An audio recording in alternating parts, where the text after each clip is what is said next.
They did Roman Reigns dirty. The tribal chief, the man who carried this entire company on his back for over 1,200 days, returned to Monday Night Raw hobbling on walking sticks like some broken down has-been, and WWE had the audacity to parade him around like a charity case. But wait until you see what happened next with Zilla Fatu that has the entire wrestling world in absolute chaos. I'm telling you right now, what you're about to witness will make your blood boil and question everything you thought you knew about WWE's treatment of their biggest stars. This isn't just disrespectful, this is character assassination at its finest. Picture this: the arena goes dark, that familiar tribal music hits, and 20,000 fans lose their minds expecting the original tribal chief to stride down that ramp with the confidence of a king. Instead, we get Roman Reigns, the Roman Reigns, limping to the ring supported by walking sticks like he's auditioning for a retirement home commercial. The man who main evented 4 consecutive WrestleManias, who held the Universal Championship longer than anyone in recent memory, who literally saved WWE during the pandemic era when ratings were tanking faster than the Titanic,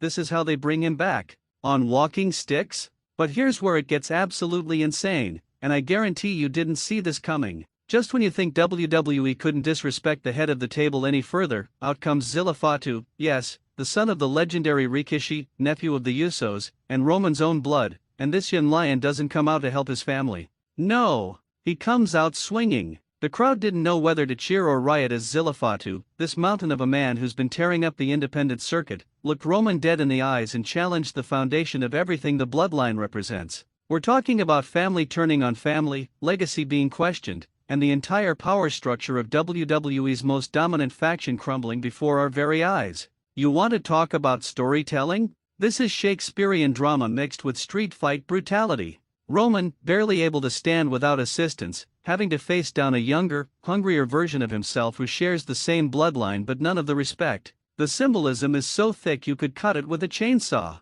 And let's be brutally honest here, WWE knew exactly what they were doing. They took the man who redefined what it means to be a heel champion, who made grown adults boo him out of buildings while secretly respecting his incredible work, and they reduced him to a sympathetic figure who needs medical equipment just to walk. This is either the most brilliant long-term storytelling in wrestling history or the most insulting burial of a main event talent we've seen since they fed Brock Lesnar to Goldberg in 30 seconds. The walking sticks aren't just props, they're symbols of vulnerability in a business that thrives on strength and dominance. Every step Roman took toward that ring, every grimace of pain, every moment he had to lean on those sticks was WWE telling the world that even their biggest stars aren't invincible. But here's what's driving me absolutely crazy: they did this without proper build-up. Where was the explanation? Where was the backstory about what happened to Roman that left him in this condition? Did Solo Siko's beatdown at SummerSlam cause permanent damage? Was this the result of years of punishment from carrying the company? WWE just threw him out there like damaged goods and expected us to figure it out ourselves. Meanwhile, Zilla Fatu is standing across from him representing everything Roman used to be: young, powerful, hungry, and absolutely ruthless. This isn't just a passing of the torch, this is a hostile takeover of the Samoan dynasty. The kid didn't come to pay respects, he came to collect what he believes is rightfully his. And the crowd reaction? Pure confusion mixed with anger.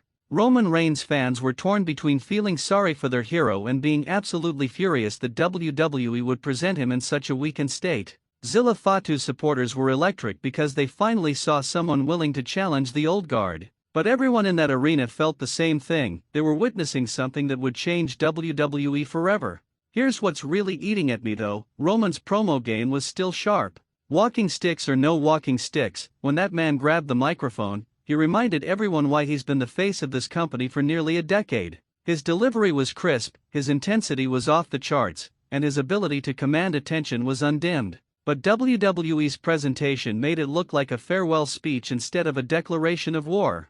The disrespect runs deeper than just the visual though. Roman Reigns revolutionized heel work in modern WWE. He took the rejection from fans and transformed it into nuclear heat that made every one of his matches feel like must-see television. He elevated everyone around him, from Kevin Owens to Cody Rhodes to Drew McIntyre. His championship reign wasn't just about holding gold, it was about being the measuring stick for excellence. And now they've got him looking like he needs help getting to the grocery store, while Zilla Fatu, who, don't get me wrong, has incredible potential, is positioned as the future without earning his stripes at the top level. It's like watching Michael Jordan come back to basketball in a wheelchair while some rookie claims he's the new GOAT. But here's where this story takes an even more twisted turn. The walking sticks might not be what they appear to be. Think about it, Roman Reigns didn't become the tribal chief by being weak or helpless.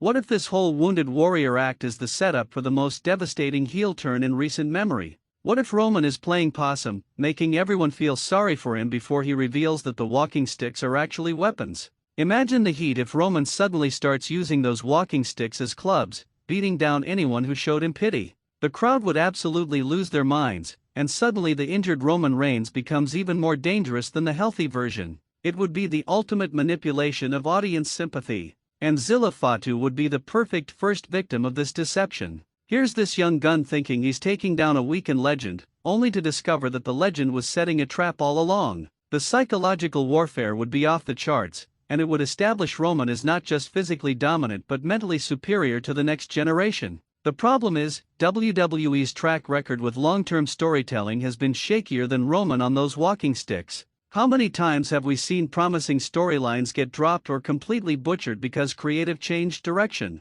How many times have we watched character development get thrown out the window for short-term ratings grabs? This Roman Reigns situation could go one of two ways. It could be the beginning of the most compelling character evolution we've seen in years, or it could be WWE's way of transitioning Roman into a part-time role while they build up newer stars. Either way, the fans deserve better than being left in the dark about such a massive change to one of their biggest stars. And let's talk about Zilla Fatu's role in all this. The kid has legitimate potential, he's got the look, he's got the family pedigree, and he's been putting in work on the independent scene. But throwing him into the deep end against Roman Reigns, even a weakened Roman Reigns, is either going to make his career or destroy it completely. There's no middle ground when you're going up against the head of the table. The Bloodline storyline has been WWE's most successful long-term narrative in recent years. From Roman's alliance with Paul Heyman to the Usos' championship reign to Solo Sikoa's betrayal, every chapter has felt important and connected. But this walking stick angle feels disconnected from everything that came before, like they just decided to hit the reset button without explaining why. What's really frustrating is that Roman Reigns doesn't need sympathy to be compelling. His heel work was so effective precisely because he was strong, arrogant, and seemingly unbeatable.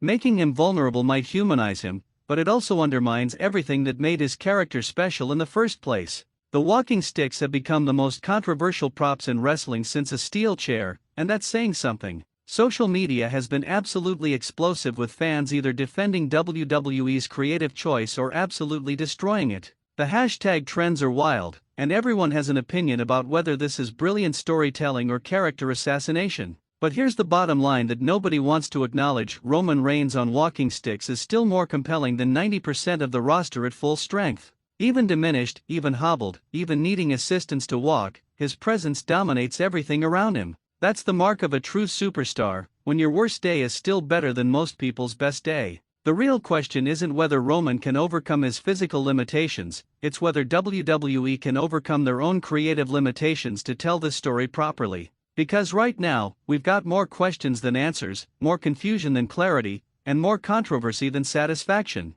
Will Roman Reigns rise from these ashes stronger than ever? Will Zilla Fatu prove he belongs in the main event picture? Will WWE explain what the hell happened to put the tribal chief on walking sticks in the first place? Or will this entire angle become another example of wasted potential in sports entertainment? One thing is absolutely certain: WWE has created something that has everyone talking, arguing, and passionately invested in what happens next. Whether that was intentional genius or accidental brilliance remains to be seen, but the wrestling world will never be the same after witnessing Roman Reigns return with walking sticks while Zilla Fatu declared war on the entire Bloodline legacy. The story is far from over, but the battle for the soul of WWE's biggest storyline has officially begun, and every single fan needs to pick a side before it's too late.